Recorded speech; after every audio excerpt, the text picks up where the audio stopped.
The language of quiet luxury. Craftsmanship over logos. Heritage over trends. Timelessness over fashion. Welcome to the atelier. Tonight we explore the language of quiet luxury, a philosophy of dressing that has nothing to do with trends, logos, or the noise of fast fashion. It is about craftsmanship. It is about materials that feel like a whisper against your skin. It is about garments that were made by human hands, slowly, with patience and love, in ateliers where the same family has been cutting fabric for generations. In a world that screams for attention, quiet luxury speaks in a murmur. And those who understand it hear it immediately. A perfectly cut coat, a cashmere sweater in the exact shade of oatmeal, shoes that were polished by hand before they left the workshop. This is not about money. It is about taste. It is about knowing that the most beautiful things in the world are the ones that do not need to announce themselves. Everything begins with the fabric. In the finest mills of northern Italy, in Biella and Prato, families have been weaving cloth for centuries. The best cashmere comes from the underbelly of Mongolian goats, combed by hand in spring when the animals naturally shed their winter coat. A single goat produces only 150 grams of usable fiber per year. It takes the fleece of 4 goats to make one sweater. The fiber is so fine, 17 microns or less, that it feels almost weightless. It breathes in summer and insulates in winter. It improves with age, growing softer with every wearing. When you touch true cashmere for the first time, something shifts inside you. You understand, in that single moment, the difference between a garment and a treasure. And you can never go back. A great tailor does not follow fashion. A great tailor understands the body, the slope of a shoulder, the curve of a waist, the way fabric falls differently on every single person who wears it.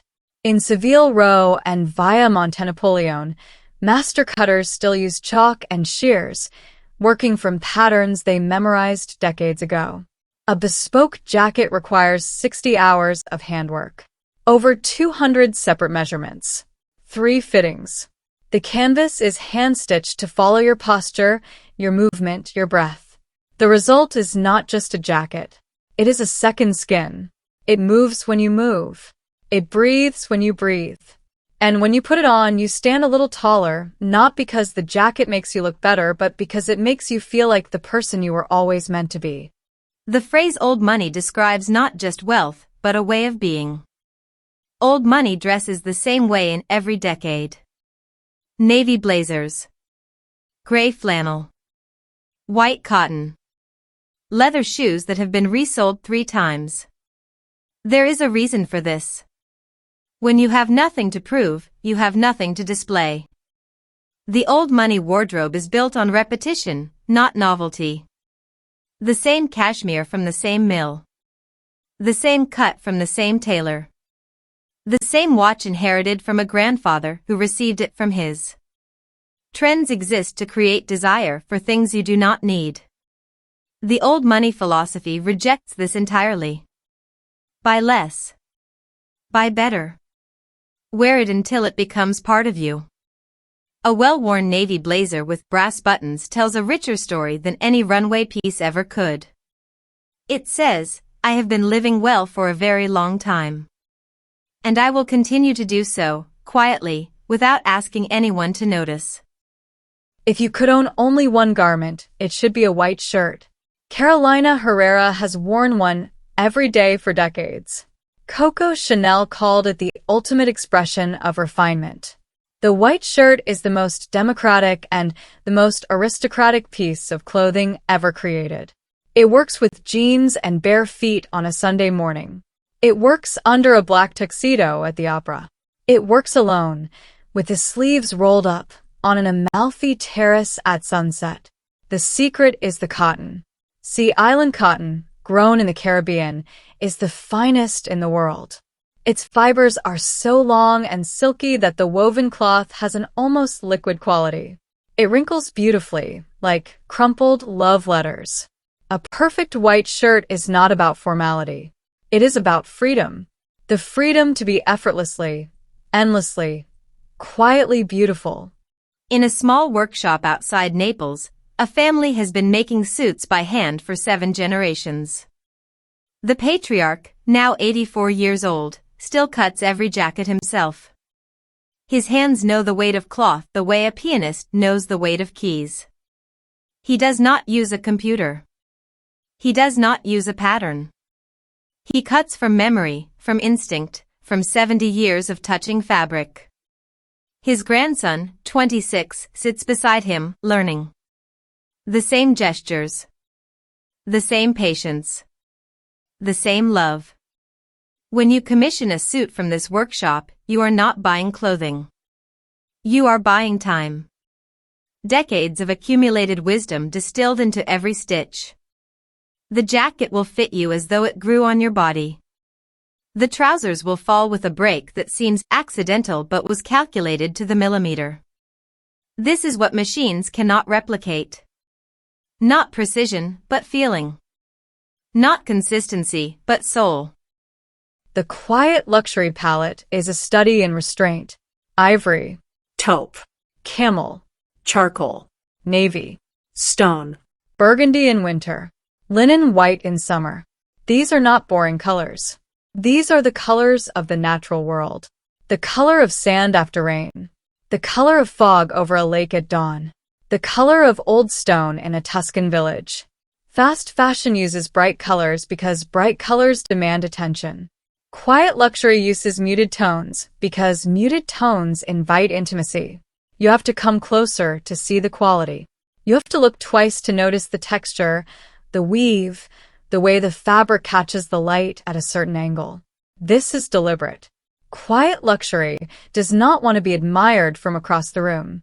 It wants to be discovered up close, the way you discover a person's depth only after you have spent time with them. The trench coat was invented for war.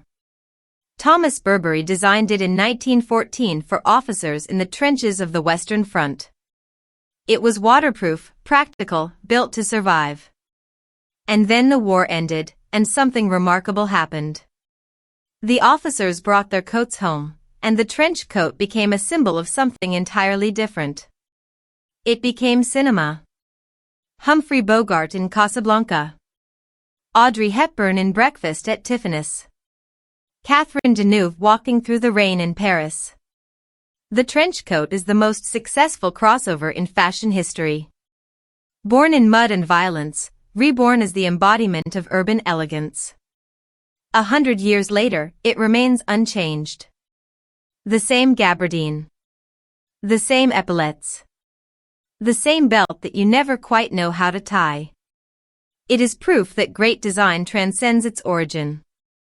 That beauty can emerge from the most unexpected places. The most elegant people in any room are never the ones trying to be noticed. They are the ones who dress for themselves. There's a French word for it. Allure. It cannot be bought. It cannot be taught.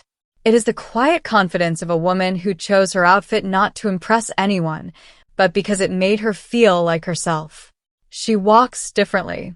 She sits differently. She does not check her reflection in shop windows because she already knows. This is the final lesson of quiet luxury. It was never about the clothes. The clothes are simply the vehicle. What they carry is far more precious. They carry the knowledge that you are enough, exactly as you are. That the most powerful statement you can make with clothing is, I chose this with care, for no one but myself. And I am at peace with who I am. There is a leather bag in my family that belonged to my grandmother. It was made in Florence in 1958.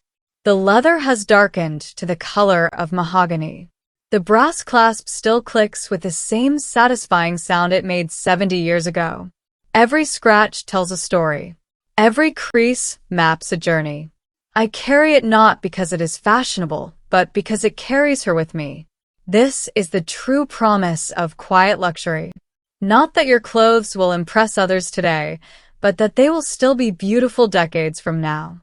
That your children will want to wear them. That the cashmere will be softer, the leather richer, the navy blazer more storied with every passing year. We live in an age of disposability. Quiet luxury is the antidote. It says, some things are worth keeping. Some things are worth caring for.